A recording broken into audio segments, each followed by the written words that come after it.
भाजप नेत्यांमध्ये मुंबईच्या महापौर पदावरून सुरू झालेल्या रस्सीखेचात मंगलप्रभात लोढा यांच्या वक्तव्यावरून भाजप नेते किरीट सोमय्या यांनी घरचा आहेर दिलाय। स्वतःची कॉलर टाईट करण्यासाठी मुंबईचा महापौर होण्याची इच्छा ठेवू नका। मुंबईचा विकास करणारा 1,40,00,000 मुंबईकरांची कॉलर टाईट करेल असा खरा कार्यक्षम महापौर हवा, असं वक्तव्य किरीट सोमय्या यांनी केलंय। भाजपला महापौर कोण बनावा, माझा बनावा, माझा कॉलर टाईट व्हावा यासाठी नकोय।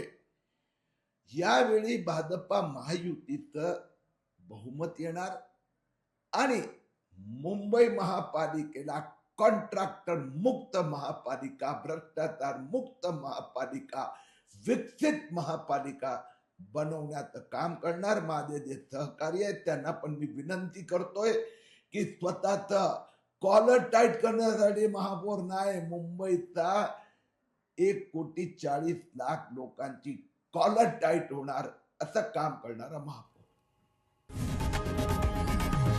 लोकशाही मराठी ऐका, पहा, जागरूक रहा।